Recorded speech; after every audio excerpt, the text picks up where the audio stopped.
Today we have a great revenge story of making somebody live a near Amish lifestyle. We'll get into that in a bit, but first, my stepsisters would constantly steal my food and lie about it, so I got creative. This happened many years ago, but it's a great story. When I, 18-year-old male, had just graduated school, I moved in with my mom, stepdad, and 5 sisters. 3 of them stepsisters. Previously, I was living with my dad in another state. Up until then, I had effectively been an only child aside from summer vacations, so I wasn't really used to being around all of these girls. My stepsisters and I weren't very close, and a lot of their behavior wasn't the best. I did my best to mind my own business while living there. One thing to get out of the house was my entry-level job at a buffet called the Golden Corral. Things were going great. I was making money and I was able to purchase an employee buffet daily for only $3. This was a lifesaver because the house was full of diet foods and I struggled to get enough calories. To better my calorie situation,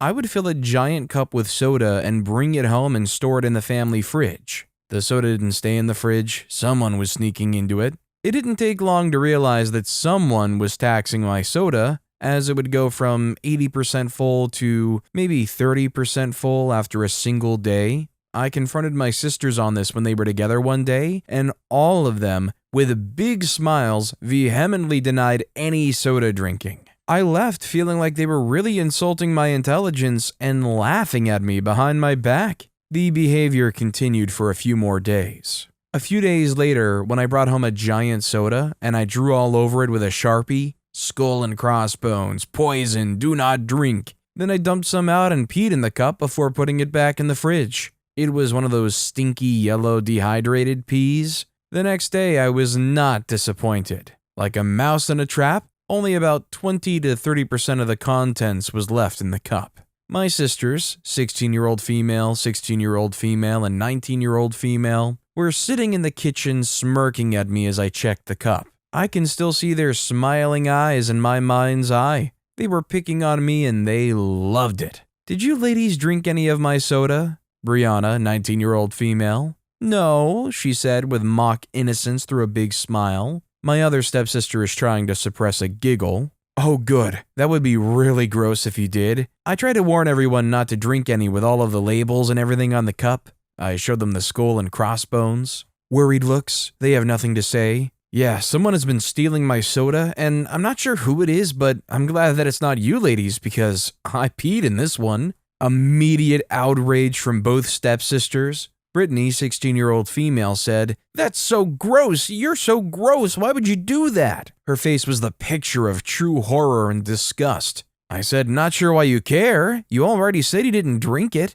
I was tired of people stealing from me, so whoever it was drank a lot of my pee." I started laughing, which only made the 2 stepsisters angrier. Outraged comments and noises, accusations that I'm gross, etc. I repeated my previous points about how they shouldn't care, because it wasn't them anyway, like they said. This banter went on for a bit before they stormed out of the room. I never got in trouble for this. A year later, my mom and stepdad got divorced. All of my step-siblings blocked all of my siblings on Facebook, and we've never heard from them again. To this day, this experience was one of my favorite memories with them. They were basically horrible all the time. My question is if they were so insistent on having all of that diet stuff, why ruin it all by stealing OP's soda? Because soda is like the worst thing you can have if you're trying to diet or watch your calories or sugar or anything. Obviously, there was some level of just enjoyment in knowing they were stealing from OP. Also, hi, I'm Steven, and if you guys enjoy awesome stories of revenge, why not hit those like and subscribe buttons down below? That said, our next story is, my dad kicked me out as a teen, but I had the last laugh. I did another post on here that you guys seem to have enjoyed, so here's another story from my more delinquent years. When I was 17 years old, I would mostly just play World of Warcraft and do the bare minimum in high school. During my senior year, I had over 20 absences. Most involved me skipping to play games. I lived in a rural farmhouse, so internet was expensive and unreliable. This is 2008. We were poor and didn't have internet, but my neighbor did, and unbeknownst to my dad, 46-year-old male, and stepmom, 32-year-old female, I set up a wireless extender. With said neighbor's permission so I could do homework, it just barely reached my bedroom in the back deck. I'd play games in my room on the internet all the time, and my parents didn't even realize I had internet.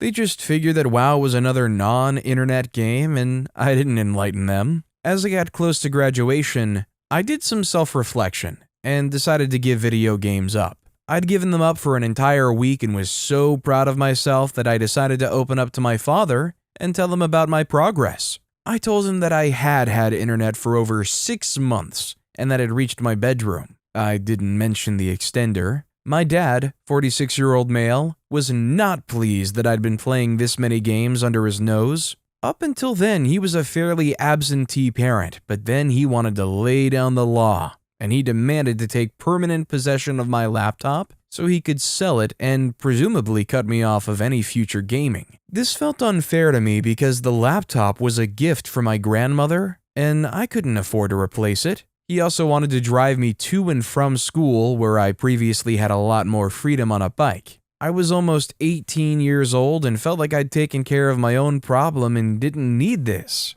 I didn't give my dad the laptop. I'd hidden it in one of my dad's broken down cars. When it became clear I wouldn't surrender my laptop, my dad didn't take it well and he beat me up.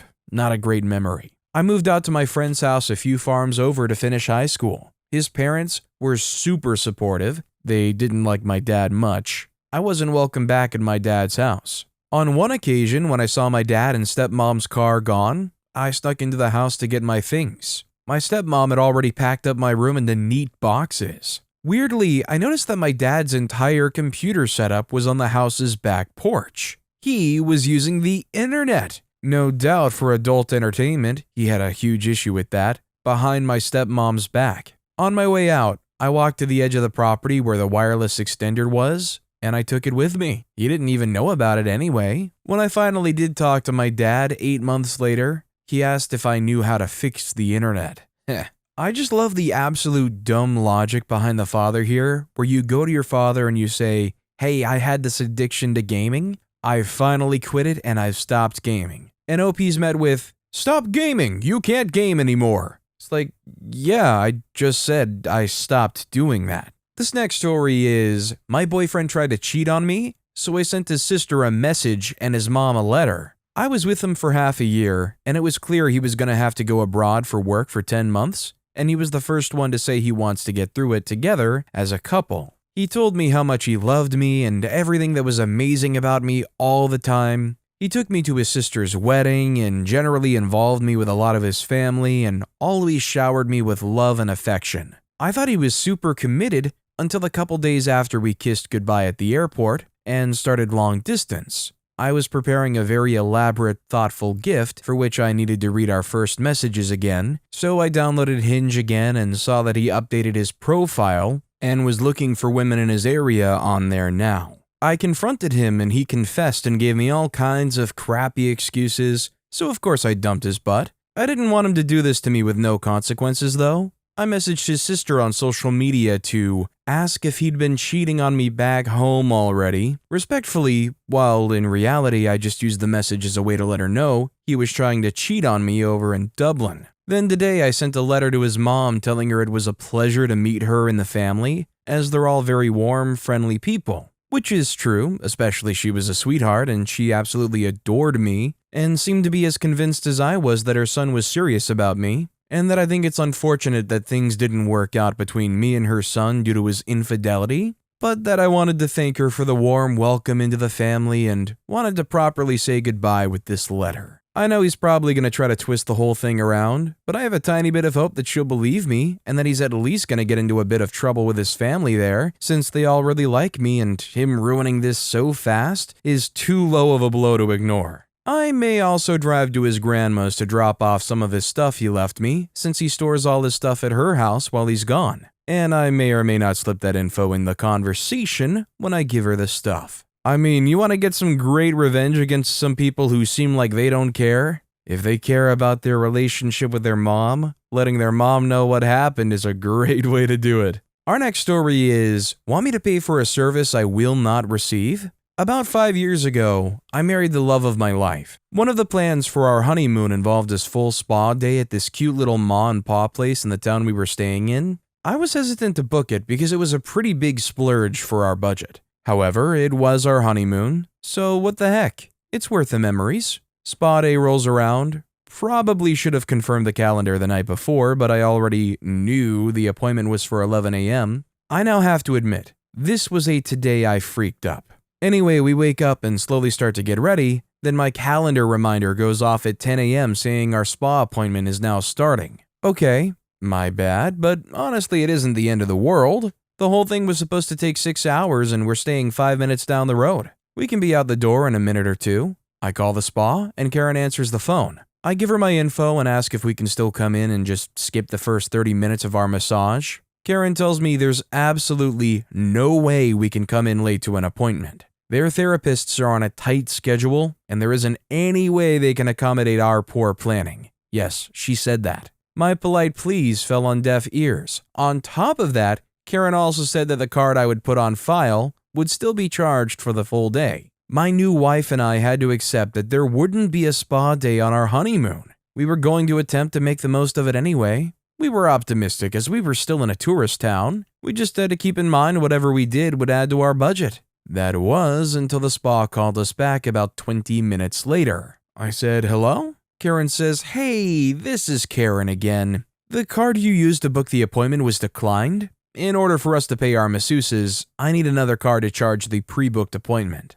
I said, "Oh, that's right. That card was stolen 2 months ago. You want me to give you my new one for a service I'm not going to receive?" She says, "Yes, we have to charge you in order to pay our employees." I said, "Oh, good luck with that. Bye now." Second call, I say, "Hello?" Karen says, "Hey, I talked to the manager. We can get you and your wife in for an hour massage, but we'll have to charge you for the whole day so we can cover the cost of our employees. I just need your new card number ahead of time." I say, "But you told me there was nothing you could do. Tight schedule and all. Are you sure you can fit us in?" Karen says, "Yes, I talked to the manager. We can make it work." I said, "Oh darn. Well, see, my card is in my wallet across the room. I don't really have time to get it with all the other things we scheduled to do.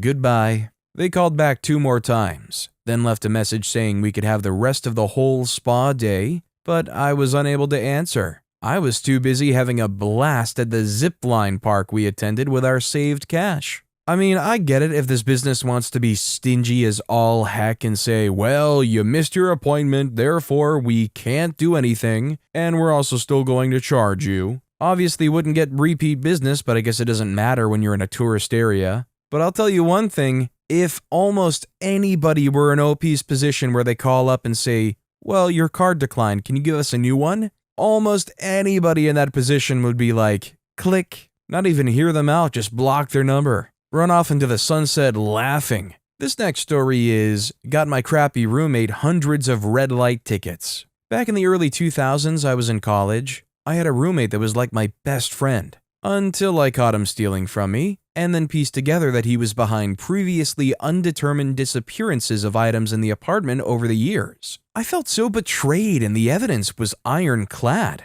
I confronted him about it. He lied about it. I decided to move out. In my last week there, I got a brilliant idea. He left his keys on a hook by the door. I had a ski mask. There was an intersection less than a mile from our house with red light cameras in every direction. I started taking the car out in the wee hours of the morning and just doing big donut loops in this intersection. It felt like I was surrounded by paparazzi. There were so many flashes going off. I did this at least 5 different nights and did more loops than I could count. I'd moved out before any of the tickets could have arrived, but I heard about them from the third guy who we lived with. I can just imagine this in some kind of like TV show or movie. Shows them looking up at the rack, seeing the keys hanging there, have a small beat of contemplation wash over them, and then just hard cut to that car doing donuts in the middle of that intersection. Maybe a little dramatic, cathartic yelling while they're doing it. I'm just impressed that at some point they didn't send a cop to just monitor that area after a few days. Our next story is, I started young with the petty. I was 15, got my first paycheck job working for a fast casual restaurant. Manager was incompetent. For example, changing his mind about what people should be doing. Send me out to bus tables. Then, before I could get started, send me back to wash dishes. And people were practically crashing into each other. I found out he got the job by nepotism with no experience. Also, he violated labor laws, pressured me to work till close on school nights when I was underage for that, and I was falling asleep in class. Anyway, job sucked. But I knew they were desperate. Watched a dishwasher get fired for getting pissed off and breaking dishes against a wall, get rehired 3 days later, for example. I was planning to give 2 weeks' notice and quit anyway, but in the initial hiring interview, I said there's this weekend thing in a few months I'll be out of town. I'd saved up for, and I'd be out a certain Thursday to Sunday. He said 100%, no problem. Just put it on the time off request in advance like the week before. So I did that. Then found I was on the schedule afterward. Went to the manager, who went full jerk to the point of telling me, there are lots of people looking for work. If you don't want to follow the schedule, I can hire someone to replace you in 5 minutes. A couple days later, I was scheduled 5 p.m. to close on a Saturday night and was the only dishwasher. Fired, rehired guy somehow had the night off, so I called at 4:50, told him I was quitting immediately. He was incredulous that I would do that. Then I said, you told me you could replace me in 5 minutes. You've got 10. I found out when I went to get my paycheck that he was furious all evening and ended up having to wash dishes himself. Dude never did anything that I could see. Found out later he was fired a couple weeks later because of his incompetence. Yeah, hey, what are you upset about? I gave you double the amount of time you said you needed. I just think in general, when you're working a job that's like fast food or just some lower tier job that you don't really care about, the manager cannot go around being like, you guys are worthless, you guys are easily replaceable. In a job that probably already has bad turnover rates, you're only going to be contributing to the problem. Our next story is revenge on my former witchy coworker at the big blue store. So a long time ago, when the world was dark and hope was lost, I worked at the big blue store known for its smiley face stickers and greeters that were dead inside. I wasn't the world's greatest employee, but I got on well with my fellow blue worker bees. I liked them. They liked me. All was unicorns and rainbow glitter. Oh, who am I kidding? That job sucked, and it was made worse by a low-level cashier, henceforth known as Ida. Why Ida? I don't know. Sorry, couldn't resist. Ida was old. Ida was bitter. Ida was quite frankly an entitled witch who made everyone's life heck, especially mine. She lived to embarrass me in front of customers, and positively glowed when she felt she had the upper hand. Maybe her depends were too tight, or she was permanently constipated. So, fast forward about 6 months after I was set free from the blue pit of death, I was in need of a calculator. Yeah, this was way before smartphones, shut up. I sashayed down to electronics, picked out a cute little pocket calculator, on sale, $3.89, or thereabouts. I skipped up to the cash, plopped it down, dug out my wallet, and looked up. It was Ida. Oh crap. So I smiled politely, she smirks back, rang my calculator through, $15. Nope, says I. $3. Ida smirked harder. Nope, you must be mistaken, dear. Clearly it's 15. Now, I no longer worked there. I didn't have to take her crap anymore. I glared at her. Nope, sign said 3. Please have it checked. Ida grinned at the customer behind me, smirked at me again. Clearly you are wrong. Again, just like you always were when you worked here. And if you continue to argue, I will get you banned. I was pissed. Glared at her. Manager. Now. Ida paused, looked confused. Now. Called over the front manager, who asked what was going on. I said, not much, except your employer is denying me proper customer service by refusing to double-check a simple price for me. The manager glared at Ida, who gulped. Manager went down and checked the price. $3.89. Give it to me for free with apologies. Forced Ida to apologize. That was pure gold. After the manager left, I had my moment of pure petty revenge. I looked at her and said, you may have treated me like crap when I worked here, and I had to tolerate your garbage, but I no longer work here, and when I come in here as a customer, you will treat me with respect, or I will personally make it my mission to get your butt fired. Are we clear? I glanced at the customer behind me, and she was grinning so big, I grinned back. Looked over at Ida, who was making dying fish faces, and walked out. I got revenge on Ida and a free calculator. Bonus. I'd have liked to be the other customer getting to watch this. I mean, if you were in OP's shoes, would you come back, a few days later or a week later, just trying to even just seek Ida out, just to kind of remind them of what you said? This next story is small but glorious. I was pulling into a parking lot for a regional gas station / convenience store to get a little snack before picking up my kids from daycare after work. Every space is taken except for one. On the left of this one spot, a car is parked in a handicapped zone. It's inside the lines, but just barely and somewhat crooked. Fine. On the right, a minivan is parked straight but at least a foot into my empty space. At first, my instinct is to back away and look for another spot elsewhere or in the street. But then my pettiness taps me on the shoulder, and I just pull in there as tight as humanly possible to the minivan on the right. I manage to suck my gut in and squeeze out of my door to go inside and get my snack. I sit down at one of the tables, deliberately right on the other side of the window from my parking spot, and I wait. A nice little family of 3 gets their ice cream and leaves, but they go to a different car. A couple middle-aged ladies pay for their drinks, and neither goes to the minivan. So I open my snack and start eating and scrolling when from the corner of my eye, I see movement right outside the window. I look up and notice a textbook-looking Karen leaning against the hood of the minivan, scooping ice cream. I don't know how I missed her before, but I've got her hook, line, and sinker. She's just sitting there scooping ice cream, though, seemingly unbothered. Then a man approaches her and they talk for a second, and I see him look at my car. Then he comes into the store and asks me if that's my car. I tell him skeptically that it is indeed my car. He asks me to move it because this lady needs to get home. So he doesn't even know this lady. She sent a stranger in to talk to me. I, with the patience of an angel, simply state that I'm not ready to leave. And if she doesn't have room enough to get in her own car, then she should have parked within the lines of her own parking space. The man quietly walks away without another word. Moments later, as I'm taking the final bite of an all-time delicious snack,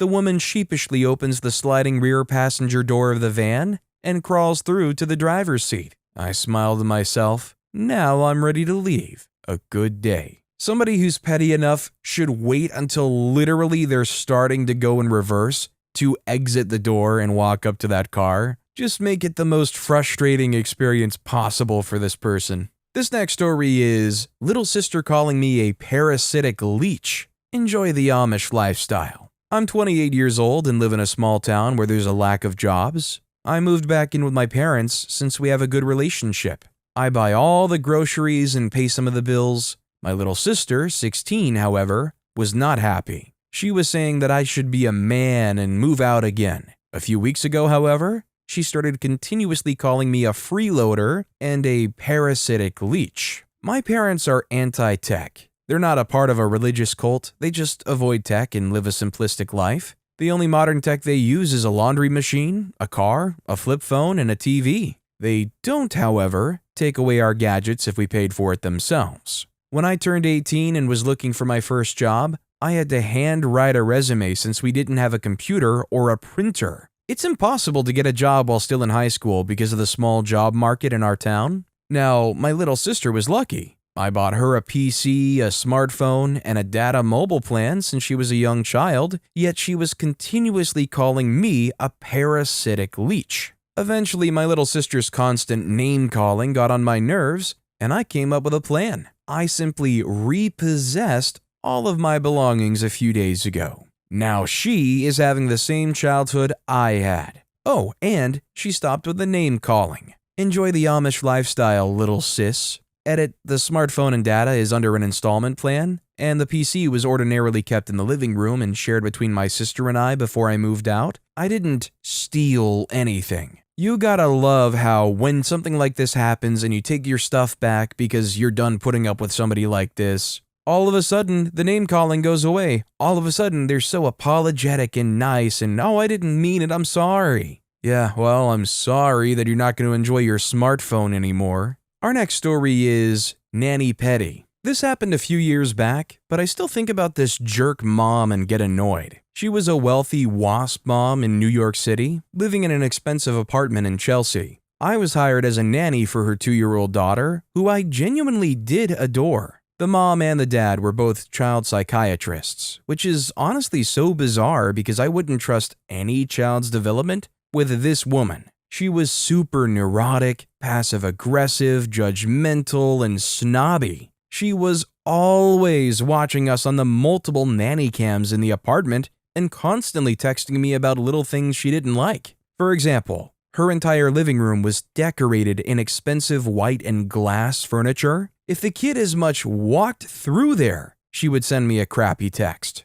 This was a 2-bedroom apartment and a toddler. Now, I love kids. I'm a great nanny. The kid was well cared for and was always having a great time. The mom's constant condescension and creepy nanny cam spying was really getting to me though. She went on a trip one week and her husband went to work as usual. He was cool, but he never did any of the childcare. I suspect she wouldn't let him. So anyway, this one particular day during her trip, the kid is eating lunch and I'm walking around, picking toys and talking on the phone to my husband about something very serious. Our call was probably 5 to 7 minutes max. I see the nanny cam light up as always, and a minute later I get a text that says, "When you're with my daughter, I expect you to give her your full attention at all times. I don't pay you to talk on the phone." I just couldn't with her anymore. I ignored her text, but then late that night I texted her and said, "I won't be coming back to watch the child because I may have a phone call to make." Then I blocked her number.